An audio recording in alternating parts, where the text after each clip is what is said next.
Ang laki ng kinikita ng Huawei para sa ABS. Huwag naman, sa kayo mga tao ito nagbibigay. Mamimili na kayo. Pag hindi niya tinanggal, ako mag-resign dito sa Huawei. Tandaan niya. Wala na kayong ginawa kundi ako tirahin dito. Mabigat na to, sobra na. Ilang taon ako nagtatahimik. Tinitira ako sa Jari niyan, Jobert na yan. Tahimik lang ako.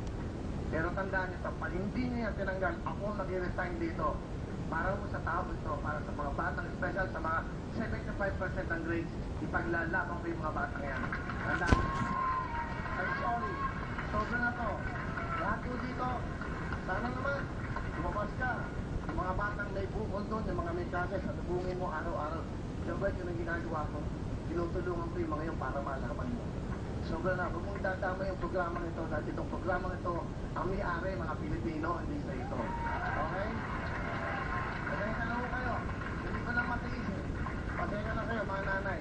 Hindi ko na kasama ko sa istasyon, kapamilyang itinuring kami, pero tinitira kami sa loob ng ABS-CBN. Nakapagtataka, pinapayagan pa ng management yan. Ako, hindi ako nagmamayabang o nagmamalaki.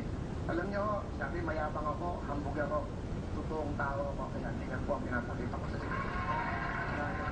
I'm sorry. Magraradyo mamaya yan. Pag tinira mo pa ako, hindi na ako papasok dito sa ABS. Tandaan mo yan. ABS, management, gawa niyo ng paraan yan.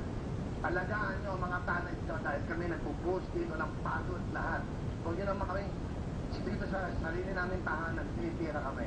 Yun lang po at wala nang iba. Salamat po sa inyong lahat.